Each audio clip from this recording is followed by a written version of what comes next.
रैंगल का हमारे सामने होगा। गेम शुरू करने का समय आ चुका है देवी और सज्जनों, और फ्लाइट पाथ हम लोगों के सामने होगा। जॉर्ज पोल से लेकर के सोसनोवका मिलिट्री बेस तक बहुत से एरियाज हैं जहां टीम्स जा सकती हैं, लेकिन बहुत से ऐसे भी एरियाज हैं जो अपने आप में एक पहेली बनने वाले हैं। तब दिक्कतें आएंगी। अगर अभी K9 खेल रही होती तो सेवेरनी हो गया, स्टैल्बर कमेश की, ये एरियाज में जाना थोड़ा दिक्कत होता, but majority of the teams अपने ड्रॉप पॉइंट्स पर जरूर जाते हुए दिखेगी। बट यस, गॉडजेन they will be celebrating because वो एक एक्सट्रीम जगह पे उतरना पसंद करते हैं, और अच्छी बात यह है कि प्लेन पाथ उनके ड्रॉप पॉइंट को फेवर कर रहा है। थोड़ी देर में वो सर्कल भी हमारे सामने होगा। ऐसे फ्लाइट पाथ्स में सर्कल्स यूजुअली यासनाया मैंशन उस डायरेक्शन में बनते हैं, थोड़ा सा स्कूल का एरिया ले सकते हैं, लेकिन क्या वही कहानी इस टूर्नामेंट में भी है? जोन मेटास बदले, टीम्स के खेलने के स्टाइल्स बदले, लेकिन बीजीएमएस एक और सीजन के साथ वापस आ चुका है। वही सेम एक्साइटमेंट, वही सेम थ्रिल, वही सेम अंडरस्टैंडिंग, एंड टीम्स को उसी तरीके से खेलना पड़ेगा। ओवेस ऐसा लगता है अपनी टीम से अलग जा रहे हैं। बिल्कुल वो मिलिट्री बेस के एरिया पर उतरेंगे, उनके टीममेट्स थोड़ा फेरी पियर के बैक साइड्स के एरियाज को लूटते नजर आएंगे। एक अच्छा स्प्लिट है, मूव करना पड़ सकता है, थोड़ा जल्दी मूव करना पड़ेगा उन्हें। बट अभी मैं मिनी मैप देख सकता हूं कि ओवेस ने अपने आप को अक्रॉस द ब्रिज पोजीशन किया है, और हमें पता है कि डेस्ट्रो को मिलिट्री बेस के बाहर के छोटे मोटे कंपाउंड लूट करना पसंद है, तो मुलाकात इतनी जल्दी भी ना हो जाए। और एक और मुझे चीज थोड़ा अलग लग रहा है, सेंसे अपने लाइनअप को मिल्टा के राउंड खेलना चाहते हैं, बट हमने काफी बार देखा है कि आरएनटी जो मेन लाइनअप होती थी वो नोवल नॉय, मुझे लगा कि जर्सी बदली है, जिम्मेदारी और ड्रॉप पॉइंट भी वो लेकर ही आएंगे अपने साथ। नहीं, अभी के लिए तो वैसा कुछ एरिया के पास है। इनके अलावा आप एक बार सेवेरनी में अगर नजर डालें तो मल्टीपल टीम्स एक दूसरे से फाइट्स लेना शुरू कर चुके हैं, और ऐसे में एमबॉट उन्हें टेक डाउन किया गया। टर्मी कॉडेक्स के ऊपर हावी हुए थे। ये पावर प्ले का समय है। यस, मतलब आपको मिलने वाले हैं हर फिनिश के दुगने पॉइंट्स। मेटल के प्लेयर्स ये मौका नहीं गंवाना चाहेंगे बिल्कुल भी। चलो जी, आपने मुझे सही याद दिला दिया कि पावर प्ले का फॉर्मेट चल रहा है, और बकायदा टर्मी ने 2 फिनिशेस निकाली हैं, और जितने भी फिनिश पावर प्ले के दरमियान लिए जाएंगे हर एक फिनिश का डबल पॉइंट मिलेगा। इसका मतलब टर्मी ने अपनी टीम के लिए 4 पॉइंट सुरक्षित कर। क्या उसी डायरेक्शन में जा रहे हैं जहां पर फाइट हो रही है? बिल्कुल जहां से शॉट्स आ रहे थे उसी डायरेक्शन में जाते हुए नजर आए थे। नकुल सीट स्विच करी है, बट डैमेज नकुल के ऊपर आया। हालांकि आतंकी को पकड़ा है, किसी और ने नहीं। गॉब्लिन की एयूजी चलना शुरू हुई है। बैटल ऑफ कोलायट्स के अंदर आरू ने जोकर को डाउन किया है, ओरंगुटैन भी पीछे नहीं हटना चाहती, और टीम सोल वो भी फाइट का हिस्सा बनना चाहते थे, लेकिन नुकसान दोनों तरफ इक्वल हुआ है, फायदा भी। यहाँ पे आतंकी ने काफी समय ले लिया यहाँ पे नकुल को नॉक करने में। उसी देर में बढ़िया कवर फायर आया आईसोल की तरफ से, और आतंकी को ऐसा कैजुअलिटी का पता।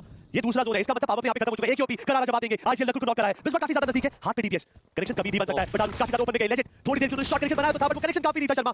बट ये फाइट किस प्रकार से चल रही है, स्प्लिट फाइट, किसी का भी कंट्रोल नहीं बन पा रहा है। गॉब्लिन का ऊपर चढ़ करके रहना एंटिसिपेट किया ही नहीं था किसी ने। लेजेंड उनकी तरफ से तो सामने से वार किया जा रहा था, लेकिन गॉब्लिन का ये पूरा वार जो कि साइडलाइन से है वो एंटिसिपेट हो नहीं पाया था। अब बचा है तो एक खिलाड़ी, एक एओपी स्पॉट उनको भी किया जा चुका है, डैमेज उनको भी किया जा चुका है, शॉट्स उनके ऊपर भी आए हैं। गॉब्लिन आगे जाते हुए ये शुरुआत है, लेकिन क्या ये ललकार भी बनेगी टीम आईक्यू सोल की? ऐसा लग जरूर रहा है। जाते जाते एक एओपी नीड टू अंडरस्टैंड क्या वो खिलाड़ी को लेकर जा सकते हैं। दोनों की एचपी कम हुई है, और एक एओपी यहां से मूव करना चाहेंगे। उनके पास फर्स्ट एड एक है, लेकिन अगर शॉट भी एक लगा तो कहानी यहीं खत्म हो जाएगी। एंड टीम आईक्यू सोल ये शुरुआत जरूर करी है, लेकिन अपने 2 प्लेयर्स भी गंवाए हैं उन्होंने। Ocean that was a gutsy play, मतलब आईक्यू सोल भी गवाई दी थी, वहां पे गॉब्लिन का पुश करना that was really gutsy. But OG वो बीजेएमएस सीजन 4 की पहली टीम बनेगी जो एलिमिनेट हुई है, मतलब coming as a favourite. But आरू कैमरा पे दिख रहा है टीममेट से थोड़ा नाराज है, कम्युनिकेशन में गैप जरूर आएगा, बट ये आया जोन का एक और करवट। बट गॉब्लिन वापस आना चाहते थे, लूट बराबर करना चाहते थे, बट वहां पर ऑलरेडी लॉस हार्मोनस मौजूद थी, और लूट भी ट्राई करी। लेजेंड काफी कम एचपी में बचे। लेजेंड ईगल्स को वहीं पर रख करके सीधा मूव किया है। This happens only in BGMS, this can happen only in BGMS. Crates ढूंढने आए थे, गाड़ियां मिल रही हैं ऐसे। आई थिंक ये प्लेयर्स गॉड निक्सन की क्लिप देख रहे हैं। बूम गाइस हां वैसे करना बूम गाइस एग्जैक्टली। निक्सन ने लोगों को सिखाया, बट यस जितनी मेहनत आईक्यू सोल ने करी थी ओजी के पेस को पिक ऑफ करके, वही मेहनत लॉस हार्मोनस के प्लेयर नहीं करेंगे, उसी का लूट कलेक्ट करके आगे बढ़ेंगे। बट ये रही आरटीएक्स, इन्होंने फीलिंग से जरूर करा कि बटॉनिक्स ये भी टीम काफी चालाक है। दो के स्प्लिट पे फैंटम नॉडी, लेकिन नॉडी को फॉलो हो गए, बट टीडब्ल्यू के फैंटम बता उनको नॉक करके गए हैं, बट उधर सुपरमैन फैंटम को कंप्लीट करके टीडब्ल्यू को भी यहां पे बड़ी कैजुअलिटी लेनी पड़ी है। This is just game 1 and everybody was seeking एक बढ़िया गेम जाएगा, शुरुआत अच्छी होगी, बट वहीं पर एफएसबी इस फाइट का हिस्सा ले रही है। नाउ लेट्स इमेजिन कि ये फाइट्स अगर पहले हुई होती, मतलब पहले सर्कल में, तो कहानी कितनी अलग हो सकती थी। मीनवाइल मिडिल के एमबॉट उन्हें टेक डाउन किया गया, गॉब्लिन को खत्म किया गया, मतलब लॉस हार्मोनस अभी भी फाइट ले रही है, और मार्कस गेमिंग के सुपरमैन एफएस के ऊपर हावी होना चाहते हैं। एफएस को भी स्टार्टिंग में वो झटके लगे थे, और उन शुरुआती झटकों के कारण चीजें उस टीम के लिए भी खराब हो चुकी है। सर्कल के अंदर ये बैटल नहीं है, ये बैटल एज पर नजर आ रही है। सुपरमैन नीड्स टू हील, लेकिन उस हीलिंग के मामले में सिर्फ बैंडेजेस देखने को मिलेंगे, और बैंडेजेस का इस्तेमाल भी किया जाएगा। जोन में जाना भी अगले 60 सेकंड में चुनौती बनने वाली है। और टीडब्ल्यू भी क्या उनकी मुट्ठी में ये गेम है, क्योंकि सामने से ट्रू रिपर्स के प्लेयर क्यों लमाओ वो भी देखते नजर आ रहे हैं पूरे एरिया को। ओशन टीडब्ल्यू भी ऑलरेडी प्लेयर्स गवा चुके हैं, फैंटम मैक अभी तीनों को गेम से बाहर निकाल दिया है, अकेले पुकार बचे हैं। अब देखना यही है कि अकेला प्लेयर कब तक इस टीम का नाम इस गेम में आगे ले जाएगा। मार्कस की परेशानी ये है कि राइट एंगल पे टीडब्ल्यू भी मौजूद है, अकेले पुकार, और सामने से ट्रू रिपर्स के पेन ने वो कंटीन्यूअस पोकिंग डैमेज देकर उनको सप्रेस कर रखा है। जब रोटेशन जेरी की कोशिश जरूर थी, लेकिन उस कोशिश पे वो कन्वर्जन सबसे पहले ओरंगुटैन पे टीम सोल, और अब टीडब्ल्यू भी अपना नाम बनाया। क्यों लमाओ अकेले पूरा प्रेशर देते हुए अपने ओपोनेंट्स के ऊपर एक एक शॉट बहुत ज्यादा जरूरी। But look at one thing, सेंसे ऐसा लगता है एक विंटेज सेंसे देखा है। सर्कल के सेंटर में वो सेंसे जो शुरुआत से ही एक चीज के लिए जाना चाहता है कि मैं अपनी टीम को जोन दिलाऊंगा, और उसने वापस से वो सर्कल दिलवा दिया। उनके पास एक प्राइम एडवांटेज था। ये ओशन इट्स हाई टाइम कि जोन को होल्ड करना फायदा उठाए, बट उतनी देर में गलान एक बढ़िया नॉक निकाला रिलीज को 7 के ऊपर। तन्वी ने पावर प्ले में 4 पॉइंट निकाल कर दिए थे, बट अभी के लिए तो एमबॉट फिर से नॉकआउट हुए हैं। मिडिल स्पोर्ट्स से दिक्कतें बढ़ती जा रही है। मिडिल को दबा दिया है, मिडिल एमबॉट नॉक है। मौसम भी है, तन्वी, ये दो खिलाड़ी बचे हैं। देखना ये है कि कैसा आउटपुट निकाल पाएंगे। हीरो के ऊपर शॉट साइड शैडो के द्वारा ये शॉट्स बार-बार लिए में चली आती हुई हाइड्रो आसानी से खात्मा भी करेंगे और एक-एक करके अब लॉस हरमानोस के प्लेयर्स को पिक करना शुरू कर दिया गया है। दोनों टीम्स एज पर लॉस हरमानोस के ऊपर ये डैमेज देने की पूरी कोशिश करी जा रही है। एक खिलाड़ी को पिक किया and think about it, true reapers already 6 finishes ले चुके हैं, जिनमें सबसे बड़ा योगदान केवल लमाओ का है। शायद आज सिर्फ विन है इस टीम के लिए। एनियो एक अगला शिकार बन सकते हैं। चली आए और इंस्टेंटली सीधा खात्मा किया है। आज ये टीम रुकना नहीं चाहती है। दिस टाइम इट्स हंग्री चली, जो अपनी टीम के साथ बिल्कुल एक-एक करके, और देखिए पूरी टीम के लिए नहीं जा रहे, जो प्लेयर दिखता है सीधा उसके ऊपर एक-एक करके वार करते हुए एज रोटेशंस, और उन एज रोटेशंस के ऊपर बहुत ही अच्छे तरीके से पूरा composer. Delta will he be able to be the one जो कि रोक पाएगा ट्रू रिपर्स का ये पूरा एग्रेशन? कोशिश जरूर है, लेकिन अब एक और स्लो पेस पर जाते हुए, क्योंकि सर्कल 2 मिनट का समय है एंड जस्टिन को स्पॉट करना काफी ज्यादा जरूरी है। डेल्टा को बैक साइड से शॉट्स पड़ते हुए, ट्रेस लेफ्ट नो ट्रेस, लेकिन अभी भी खात्मा हुआ नहीं है। ये डेल्टा की पूरी किस्मत थी, बस पूरा ध्यान टू रिपर्स ने उनका ऑक्यूपाई कर रखा था, और मुझे लगता है डेल्टा को यहां पे रिवाइवल जरूर मिल जाएगा। बट यहां पर गॉल्सन के कितना वाइडली डिस्ट्रीब्यूटेड थे, अगर यहां पर क्वेश्चन किया जाता टू रिपर्स द्वारा, देन आई डोंट थिंक कोई भी सिनेरियो ऐसा बनता जहां पे डेल्टा को रिवाइव मिल जाता। और जो बात है नियो का एलिमिनेशन, तो मुझे समझ नहीं आया। नियो इतना ज्यादा ऑफ गार्ड क्यों थे? बड़े फाइट कर रहे हैं, जबरदस्त टीम आने के बीच में एक बढ़िया फाइट। हाल ही में ऑफिशियल की ट्रॉफी उठाई है, बट एक-एक करके यहां पर मेटा निंजा को शिकार किया। अकेले खिलाड़ी बचे हैं, बीएड बाबा और स्पॉटेड है, उन पे भी काफी जल्दी शॉट किए जाएंगे। हेनरी उनको चक्कर लगाना पड़ेगा, बट बाबा की M4 यहां पे चलवा करते हुए सारे जल्दी गाड़ी से शॉट, और इसी के साथ टीम मार अपने खेमे में 3 बढ़िया फिनिश लेकर दिखाएंगे। हेनरी को बचाया जा सकेगा क्या? बहुत ज्यादा मुश्किल होने वाला है, क्योंकि 1 मिनट का समय बचा है। अब सर्कल के एज पर एब्लूजन का डैमेज आपको लग सकता है, हालांकि आप आगे लेकर के जाएं अपने टीममेट को, तो आप रिवाइवल दे जरूर पाएंगे। शायद अभी कैरी किया जाए उन्हें और रखा जाए जोन के एज पर, और फिर वो रिवाइवल्स उनकी प्रक्रिया शुरू हो सकती है, जो कि काफी जरूरी है। यस, वही पूरी स्ट्रेटजी और सिचुएशन करी जाएगी, लेकिन अभी भी एक टीम सेंटर में है, नन अदर देन RNTX, और वो टीम हटने का वहां से नाम नहीं लेने वाली है। साइरेक्स उनके पास MG3 है, काफी बढ़िया ये वेपन रहता है, लेकिन डिवोटी को डाउन किया गया टाइनसिस के द्वारा। रेकनिंग इस पूरी फाइट में आ चुकी है, और शायद आर्यन उनके लिए तैयार नहीं थे। Aryan and the boys will have to understand कि सामने खिलाड़ी हैं, साइरेक्स उस डायरेक्शन में जा क्यों रहे हैं। अगला शिकार उनका बनाया जा सकता है, काफी आगे जाना एक खराब चुनौती को जरूर जन्म देता है, और साइरेक्स उन्हें टाइनसिस टेक डाउन करेंगे भी। यहां पे बढ़िया ड्रॉप शॉट आया वो भी डीजे से, हमारे साथ यूटी है, इस लास्ट में स्टैंडिंग, जब उन्हीं वाले कुछ और क्लच कर पाएंगे। अभी तो वो पेड़ के तने के बीच छुपे हुए हैं, टीपी लेना चाहते हैं, बट वापस बैक का एसवेल के चलाना जरूर चाहते हैं, बट अब तो यहां पे नॉक हो गए। अब इस हेनरी के हाथ में वो पूरी कहानी, ये कलम He doesn't have bullets, उनके पास उनकी स्कारल में एमो नहीं है। पूरी फाइट TBS से लेनी पड़ेगी, 0/0 बुलेट्स है, तो मतलब थोड़ा पीछे खदेड़ना पड़ेगा खिलाड़ियों को, लेकिन अगले 20 सेकंड में सर्कल आने वाला है। हेनरी को खुद पूरी टीम ने जीवन दान दिया, और अब हेनरी की बारी है उस जीवन दान के ऊपर कैपिटलाइज करने की। टाइनसिस को डाउन किया जरूर किया था, but Viper he gets taken down. FS के प्लेयर्स बैक साइड से तैयार बैठे हुए थे। ओशन बढ़िया फाइट थी यहां पे, लेकिन अफसोस वो थर्ड पार्टी का शिकार हो गए। दूर दराज एक बढ़िया फ्रेम मिला, उसका फायदा उठाते हुए दिखे एफएस यहां पे, बट जीवन दान दिया टीवीएक्स को। आज डिवोटी को दबाए, बाकी के टीम पे तंदुरुस्त रहेंगे, बट RNTX फाइनली सेंटर को कैश आउट करते हुए दिख रही है। हमने देखा किस तरीके से थोड़ी देर पहले फिर से नॉक निकाला था और फिनिश ट्रेस नहीं किया है। अब सेंटर तो नहीं, but yes the closing out the circle, उनको पता है पोजीशन पॉइंट तो कोई नहीं छीन सकता, ये टाइम है फिनिशेस कलेक्ट करने का। And also think about the fact कि ट्रू रिपर्स ने बहुत अच्छी फाइट ली थी, और उनका एक खिलाड़ी मात्र बचा है। कितना ज्यादा खराब ये पूरा सिचुएशन बन चुका होगा टीम के लिए। नॉनिक्स उनके रैपिडो को टेक डाउन किया गया, और ओवेस उस पर कंफर्मेशन भी लेते हुए, ये सबसे पहला फिनिश है इस टीम का, ओवेस की टीम का। ओवेस स्टार्टिंग से काफी ज्यादा पैसिव रहे हैं, जैसे RNTX वैसे ही वही फॉर्मूले वही लक्षण यहां पे ओवेस की टीम ने भी जरूर दिखाए हैं। बट यस, एक पोटेंशियल फाइट यहां पे हो सकती है, it can be FS versus RNTX। FS ने 2 किल करवाती है, लविश रोमन 2 फ्लैग्स के साथ है, और दोनों कॉन्फिडेंट है, बट फाइट विद एसवेल की एक और सारी शॉट आर्यन को गेम से बाहर निकाले, इसके बाद टीम एक देर के साथ बची है, बट ये कांस्टेंट टू एंड फ्रो जो नॉक जा रहे हैं, कैजुअलिटी दोनों साइड से गिर रही है। जीत तो होगी, बट वो जीत खोखली ना हो, बट दूर दरार मेडल स्पोर्ट की टर्न भी फेंक रहा गया, एक खूबसूरत ग्रेनेड, अकेले स्काउट बचे हैं, और सेंसे ने ताक लगा रखी है। अगर स्काउट ने एक से ज्यादा दिखाया, सेंसे गेम से बाहर निकाल देंगे उन्हें।